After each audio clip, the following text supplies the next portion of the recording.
Hi, this is Andy from GPS Training.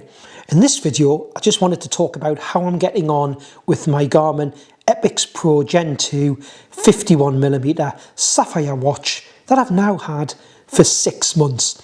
So this isn't an in-depth review on every single function or feature. It's really just a general discussion about personally how I've got on with a different watch to what I've used before, coming from a Fenix background, because I know there's a lot of people out there that look at the Garmin outdoor high-end watches for hiking, trail running, etc. And it's, do I go for an Epix? Do I go for a Fenix? So when we talk about the Fenix watches, the main difference has always been the memory in pixel screen compared to the Epix, which has the brighter, more vibrant AMOLED screen. Battery life as well, you'll find the Fenix range generally would have had more battery with them having the memory in pixel screen rather than the brighter AMOLED screen. But what sort of swayed me to try the Epix this time from all the different Fenixes that I've had over the years, which have started with, I've had a Fenix 2, a 3, a 5, can't remember if I had the 6, but the last one was a 7, was this one's now available in a bigger size. So this is actually the 51mm we can see on the box here. So it's the first time that Epix had done the bigger size one when they brought out this Gen 2 Pro. With a bigger size comes a bigger battery. Now generally the battery life on the slightly smaller one would have been fine for most people, but I've been taking part in some ultra events where you need to go ideally non-stop and without trying to worry about charging at checkpoints, potentially have a battery that would last up to 50 to 60 hours, which I can't achieve when I'm recording an activity with this watch. The two concerns I had would be size of the watch. Would it be too big on my wrist? Because we have got this big 51 by 51 bezel. It weighs 88 grams, so I'm not too worried about the weight. That's with a silicone strap, and it's got a thickness of 14.9. Now, my wrist isn't the biggest wrist, and it may look to some people a little bit big on my wrist, but to be honest, I've got used to wearing it. I find it comfortable. I wear it in the night time as well. Silicone straps, really nice and comfortable with lots of adjustment. There's different straps available as well. You can buy third-party fabric straps if you prefer that type of strap. So I've got used to the size, and I wanted the size for the battery, but also the screen. I wear reading glasses. I thought it'd be nice just to have a bigger watch where the data boxes are clearer and bigger to see, and that is really working well for me. So I'm just going to mention the battery life. So the quoted figures that I am achieving from Garmin, and it will depend on certain factors and how many times you bring on the screen and if you're sitting going through different menus, playing music, etc. But generally, if you've got the watch where the face goes off, so it's not on all the time, and you just tilt it towards you or you tap a button to bring it on, we can get up to 31 days just using it as a watch. But that does reduce to about 11 days if you've got the screen on all the time.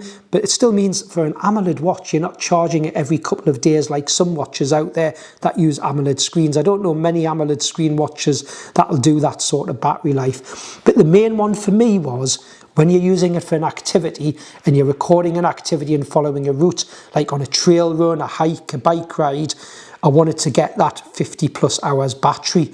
Now with GPS only, if you have the screen in sort of a mode where it's not on all the time and you're using either the gesture control or pressing the backlight to bring it on, we can potentially get 82 hours. Now that's more than I really need for anything.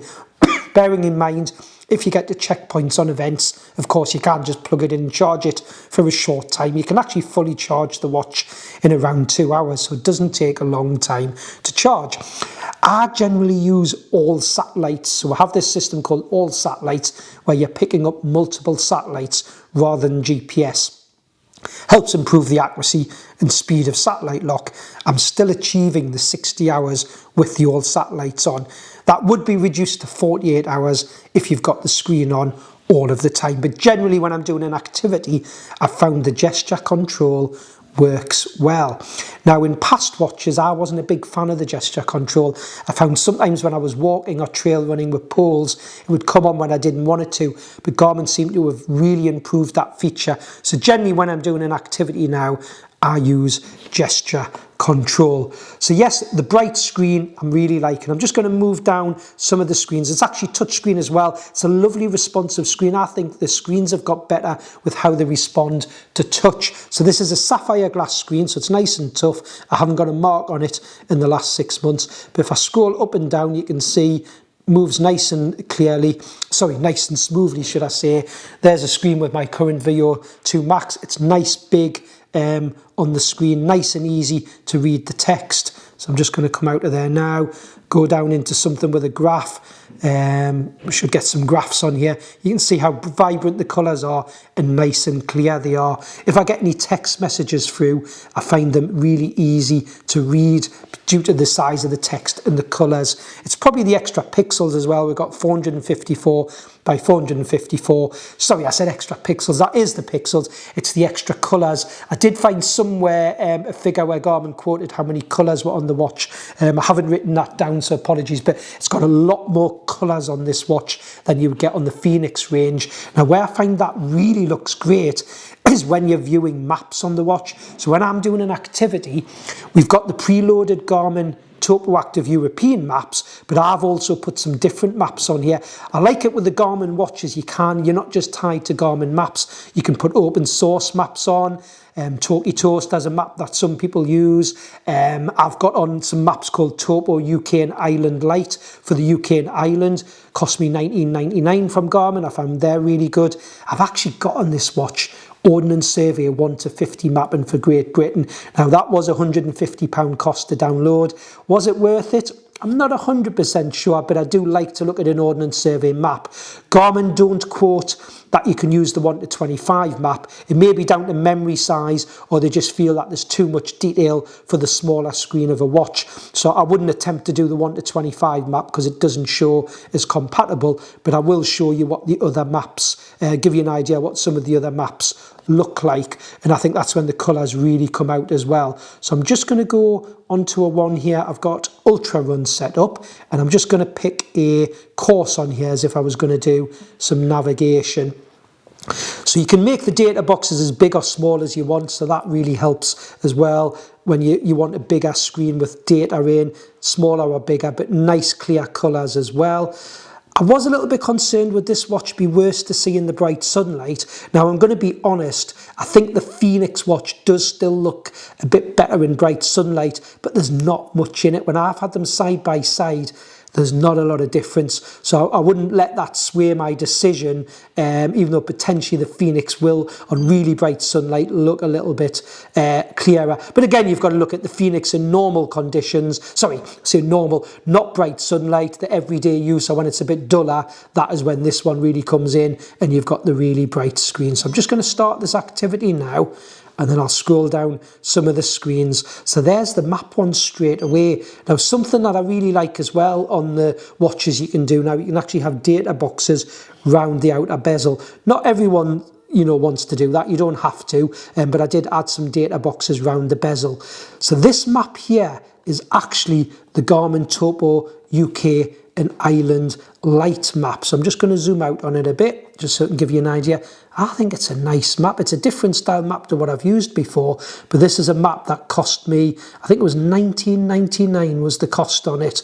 And it does show, some of the field boundaries. It has lots of features, and I can see my pink line clearly here of the route that I need to follow with the white arrows showing the direction of travel. So I'm just going to see if I can get that. We might have had a bit of reflection on there, so hopefully you can see that map a little bit better now. Apologies if there was some reflection on the screen there, and I'm just moving it around where you can see the map. Because I'm actually at the end of the course, it thinks I've now arrived at the end. That's why it's removed it off. I'm actually sitting where this course ends. But it was just to give you an idea of a different style map and how good the colours look. And if I zoom in nice and close, it's a digital map, so it stays nice and sharp. I'm just going to come out of the map screen and just scroll down some of my other screens, and then I'll show you a different style map. So I've got a couple of data boxes here where I've set them as just 2 fields, so it's nice and clear. I've got my distance and total time.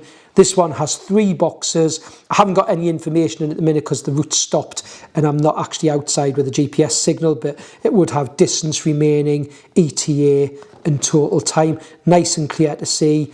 Couple of boxes with speed and average speed, so you can really bespoke what you see in the boxes, but you can see how clear they are. So I'm actually just going to stop this now, and I'm just going to discard this one and just go on to another activity and show you a different style map. So I'm just going to delete this one, and I'll show you what the Ordnance Survey Great Britain 1 to 50 map looks like if you did want to download that from Garmin. But bear in mind, it does have £150 cost on it. So I'm just going to go into my run profile, where you can have different profiles show different maps depending what activity you're doing, so they don't all have to say have the same map selected. So I'm just going to change this one.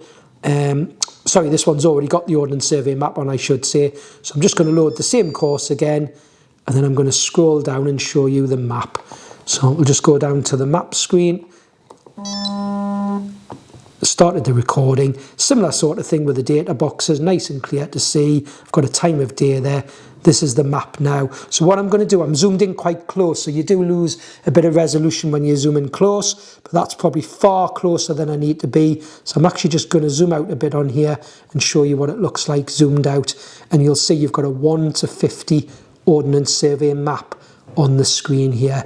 And then I can move, I'm just using the buttons this time to move it around. You can use touchscreen. It is a little bit slower to render when you move it around, but actually when I've been out running and cycling with it, it's moved absolutely fine. But that's what an Ordnance Survey map would look like if you did put the 1 to 50. I'm just moving across here where we can see some pink diamonds and dashes of a footpath that we can see on the screen here. But it does load a little bit slower with it having a bit more information on it. But I still think it's nice and clear, as long as you don't zoom in really close. It's not a full digital map, it is a raster map, but the colours look nice on the watch. And I'm just going to hit the back button, and again you can move between different screens. Of course, I can have the touch screen on as well. You can either have touch screen on when you're doing an activity or off if you prefer just to use buttons. And I'm just going to show you one final activity screen with a different map, and another function that I really like on the cycling that I use quite a bit. So I'm just going to discard this one. And hopefully by just showing you the different maps, it gives you an idea of what we're getting from the AMOLED screen with the different sort of colours. So I'm actually just going to go down to bike, because I do a lot of cycling as well. Quite nice feature, something I've seen on the bike computers. What you can do on the bike profile that works well with the preloaded topo active maps, this works best on. You can actually go down to the navigation. If you're somewhere you've not been before and you just fancy doing a short cycle ride or a long cycle ride, you can actually tell it to pick round trip courses for you, so circular route. So you put in the distance that you want to do. I'm just going to leave this one at 15. It'll be 15 miles because I've got the watch set as miles. You can pick what direction you want to head in, and what it'll actually do is it'll calculate 3 different possible routes for you based on the topo active European mapping, which I find works best with these. And when it does the routes, it actually shows you what the e-cent elevation is going to be. So if you can decide, I don't want to do that one, it looks a bit hilly. So I'll just let this finish loading, and then I'll give you an idea of what that looks like. So it's a nice feature, round trip routing. So just to go through the features again that I've talked about, it's the AMOLED screen, 1.4 inch screen, 454 by 454 pixels, loads of colours on the screen, 51 by 51 diameter on the one that I'm using here, which is the 51mm watch. Really liking the bright colours, whether it be on data boxes, when you get text to read, if you are using it with your phone and messages coming through, and also the maps, I think really shows off the colours. Battery life's been great with this bigger one, so a watch with an AMOLED screen, we're still getting, even with the screen on all the time, 11 days as a watch and 52 hours with GPS recording. But when you're doing activities and you maybe want GPS only because you've got not high cliffs or buildings to the side and it's quite open, clear land, you could have GPS only at 82 hours battery with the screen not on all the time. Or the one that I've been using, all satellites, 62 hours. Responsive touch screen. We've got button control if you only want to use button control. And I'm just going to now show you how it's picked a course for me. So it's telling me the distance and what the elevation is, and it's calculating the second one and a third one. It can take a little while to calculate them, but let's just say this is the one I wanted to do. I can pick on that one and say go, and then just start it. And now it's picked a round trip course for me for cycling. And again, I can go down the different screens that I've set up for cycling. It's got the map on here with a clear pink line. You can see how clear that line is to follow. I'll just put it down again so you can see it without the light shining on it. That's just my live track from Garmin Connect started. So I've got the pink line to follow with the white arrows built into that line to follow. I've even got my distance at the bottom to the next turn, because this is a proper turn-by-turn route where what I'll actually get on here is turn-by-turn instructions that appear on the screen. So we've got the left turns, U-turns, right turns. So it will buzz at you and tell you when to turn left or right as well. Now I should say, when you're using it, say on hiking and trail running, and you send a course to the watch using the Garmin Connect app, you can have turn alerts turned on as well. So you will get turn alerts when you get the tight turns in the route, and the off-course alerts work really well as well. Now, one other feature I forgot to mention that I really like using, I got the watch I mentioned for doing some ultra events as well. There's a nice feature that we have. Now, we do have this on the Fenix range of watches now as well. When you're using the ultra run function to save battery when you go into checkpoints, so if you're doing like a long distance ultra, something like we took part in the Montane Spine, one of the Montane Spine events, where you go into checkpoints and potentially stop and have a short rest or sleep. What you can actually do, if I just put this on the right profile, sorry, that was my fault. I'm just going to delete this one. If I go onto the Ultra Run profile, we have a rest function that you can set up. And the way that works is, if I actually just go into my Ultra Run, something I did set up in the settings, but it's a real useful feature. In the old days, what I used to do was just leave a watch running all the time, so I knew how long I'd been going. But what would happen then, when you got into a checkpoint, you would get lots of squiggly lines on the recording where you get satellite drift, because it can't lock onto the satellites when you're inside a building. And of course, that uses a lot of battery. If I paused the watch and then started it again, you had to try and remember how long you'd been going, because that figure, this is going back to the older watches, didn't used to be taken into account. But with this new feature, it's called rest. When I get into a checkpoint, I can press a rest button, and then actually the timer still going in the background tells me how long I've been rested for. So I could now rest for an hour, a couple of hours, but it's not using satellite signal when it's in the rest mode. So one, it's really saving battery. It's put it into this rest mode so you can see how long you've been rested for. And when you come back out, you simply press the rest button again. And then you would just stop it as normal to save your recording when you're finished. So I really like that feature. Last couple of things I've been using the watch for that I really like. And again, I know we've got this on the Fenix watches as well, but it's just something if you're not used to an outdoor watch and you might not be aware of some of the things we can do on the watch.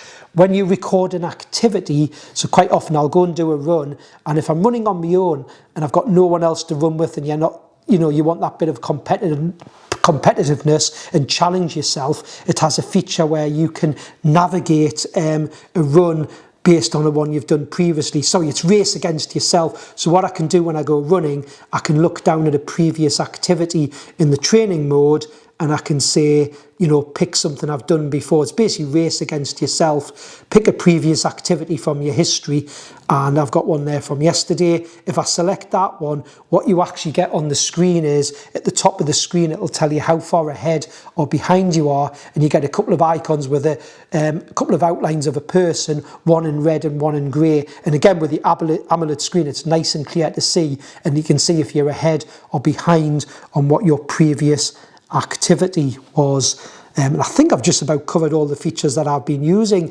So, using it to record activities, using it for navigation.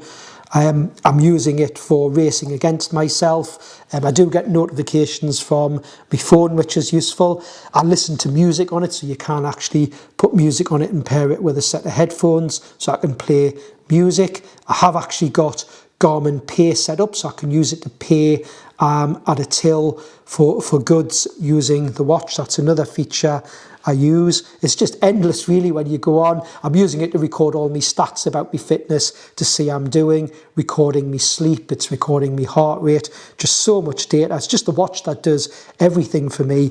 And the last thing that I know a lot of people in the office used to laugh about when we first started getting watches with the torches on, but a bit like some of the Fenix watches now that have the torch on. We've got an LED torch at the top here, so if I put the torch on, I'll just tip it up, you can see there's an LED there. But actually on this watch here, what you can do, I'll just turn it off again, you can actually, on some of the watch faces when it first comes on, we've actually got a little control here on the side where I can make it brighter, make it dimmer, or actually just put a red light on. But I've actually found the torch really useful when you're hunting around for something. I've had a scenario where I actually had a head torch on the night, and the head torch got caught in some brambles as I was going through a field and landed on the ground, and I had to try and change the batteries in my head torch, or put the batteries back in that had fallen out.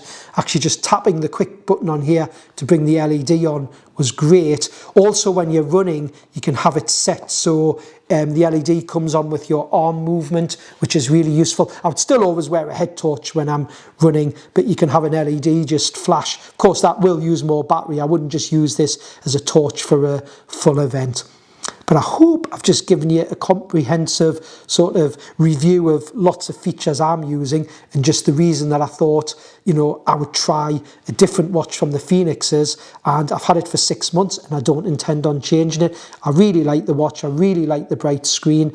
I know a lot of people will look at the Fenix watch. It's still a tremendous watch. It will give you that bigger battery, especially with the solar panels, and potentially on a very bright sunny day, the screen will look a bit better on those bright sunny days. But I've loved using the Epix watch, and at the moment the Epix Pro 51 Sapphire is the watch for me. More information on the watches on our gpstraining.co.uk website. Under the GPS store you'll see we've got the GPS watches listed as a heading. If you purchase a watch from GPS Training, we have done loads of training videos on using the watches that you get access to. We hope you found this video useful, and thanks for watching.